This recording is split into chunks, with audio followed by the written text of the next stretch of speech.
Hey, folks, welcome to InTheMoneyStocks.com's intraday analysis video, brought to you by the creators of proprietary price, pattern, and time methodology.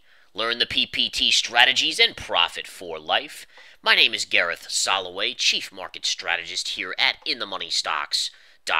All right, first and foremost, today's date, Wednesday, February 26th, 2014. Right now, we have the S&P 500 trading up about 4.5 points, Dow up 41, NASDAQ up 23. What's going on here? What's the big deal about today? There's some big working things here that we must discuss. Number one, S&P 500 is having one of the biggest battles I've seen in years at the 1850 level on the S&P. All right, so that happens to be the high from January 15th. All right, remember right before the market collapsed down in late January into early February, we had that kind of pivot top put in. All right, we could see the distribution from the institutions selling into it. Well, guess what? Over the last few days, we've been above that level intraday, and by the close, every single day, the market's been getting pushed to the downside to close below that level. And again, the exact level is 1850.84 on the S&P 500. Well, guess what? Earlier today, the market was trading above that level right here into the resistance pivot from yesterday, and then again we've fallen back below it. Right now we're trading less than a point below 1850.84, but really just below it by a tiny bit again. I mean, it's amazing to watch this price action go on. So bottom line is, folks, markets again are trading here just below that level. Which side of the fence is this market going to end on? That is the big question out there. All right, and again, you can see that earlier in the day we broke out above a triangular pattern. And take a look at this triangular pattern. I think it's fascinating. So you could very clearly see you have this head and shoulder neckline right here, right? All right, so if I zoom out a little bit more, you can see the head and shoulders. Here's your shoulder over here.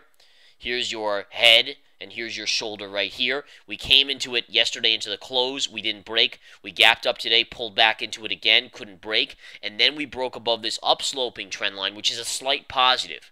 All right, I'm not going to say anything negative about it because it is a slight positive for the market. The markets since then have been going sideways in a choppy fashion. So you broke above it, and you've consolidated now in a sideways manner. And the big question now is, all right, so you're above it. Will it fail? Right? Because every pattern can fail, especially patterns at the highs of charts. So a failure would be a move below the upsloping trend line here, which would be a breakdown and a triggering of the head and shoulders pattern. If the pattern triggered, or the head and shoulder pattern triggered, you would see a drop on this to about the 183-ish level. That would be the short-term support, and if we get below that, then we could actually drop quite a bit to about 179 on the SPY. But again, that's down the line. Right now, what we want to watch is where do we close today? Sideways choppiness, actually slightly bullish consolidation, to be honest. But again, patterns can fail. We have to be aware of that, especially when you're battling a major level on the S&P 500. Major level. Okay? All right, so that's what's going on right there, folks. And again, short-term resistance. Notice how yesterday's pivot high is working so well. If you wanted to align the SPY with the 1850.84 level, what level would it be? It would be right here. I would say right around the 185.40 level would be approximately the same level as the S&P would be at the exact high from January 15th. That's give or take a couple pennies on that, but I'm just trying to give you a basis to follow it on the SPY chart here. All right, if you get through the highs of the day here and you close above that level on the S&P 500, very easily the market should test the highs from Monday. All right, now how much higher will they go than that? I don't really think there's that much upside, even if you do break to the upside. And the reason is basically because the markets are already at an extended level. So a breakout would be a very minor breakout. All right, there's major breakouts and there's minor breakouts. When you have a market trading at highs, you're going to get naturally a push through that level on a closing basis a little bit higher because you get shorts to cover. So that would be the extension of the move. But aside from that, from what we've seen, the institutions continue to distribute, which means they're selling into it, which again will cap your gains. All right, so be aware of that as well. A couple little things like that are important. So based on my prognosis, on my analysis, on my calculations, the upside if we close above the 1850.84 level on the S&P 500 would only be about 1 to 3% extension move. So pretty minor. You know, we'd be looking at a 5-point move max on the SPY, maybe to about 190, 191 on the again on the SPY. And that's in the short term over the next few days. You could look for that into next week. If we don't break that level, this market's getting long in the tooth up here. I want to make that clear. Based on calculations, the market has really today to break it or not.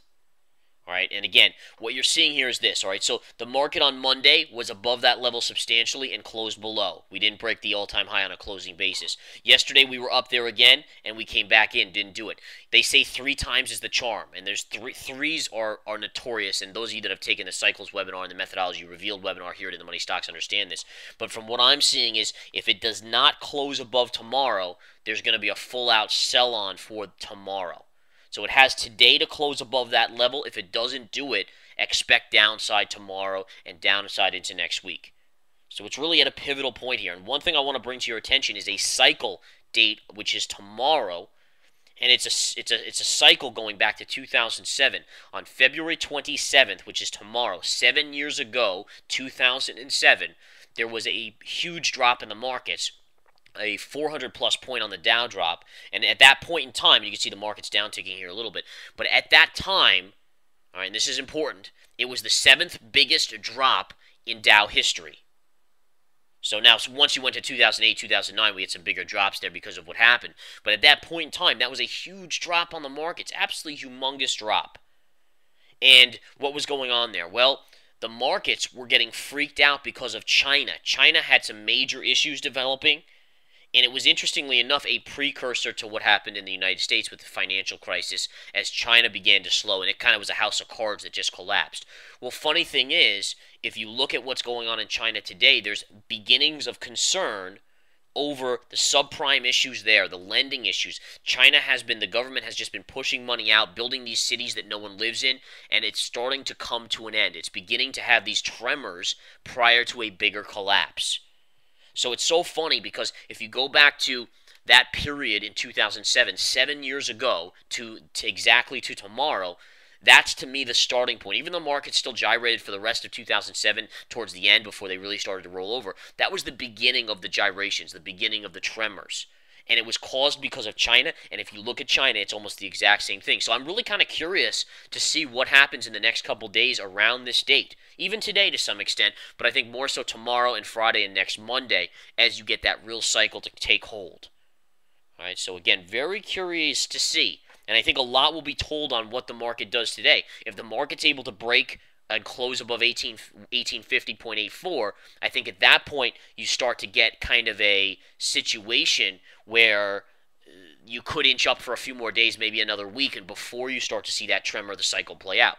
All right, if you can't close above that level, I think the selling could begin as early as tomorrow, which would be a dead-on, exact 7-year-ago date. So just some things to work out in your brain. You know, you always want to be on the cutting edge of what could happen in the market, what are the possibilities, and so forth. All right, next up, let's just go to a couple charts out there, folks, and I just want to bring up a couple charts here. Number one, JPM is under some pressure today. It's off its lows. We actually scalped this today for a nice scalp in the intraday stock chat.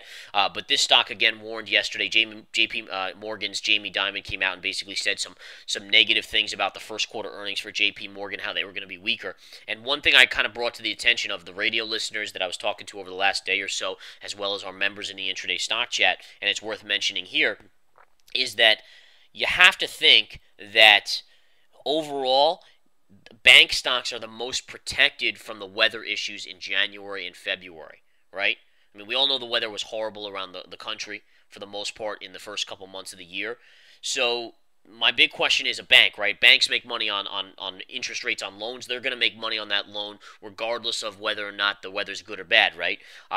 They make money because the Federal Reserve is there to kind of lend the money for free. They can lend it out. They make money on fees, which are going to get charged regardless of the weather.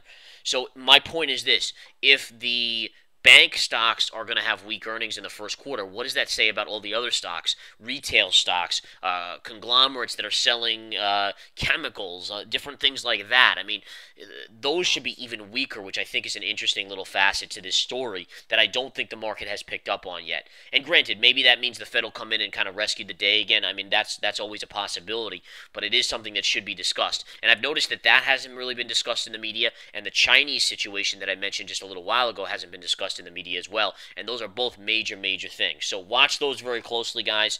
Let's go to a couple other stocks. Amazon's having a nice day today. Good move up, although it's starting to roll over. Priceline, PCLN, also up about $12 today. But look at this rollover beginning on this stock as well. So we're starting to see a little bit of rollover here. And one last thing I want to mention is how the markets continue to follow the dollar-yen chart.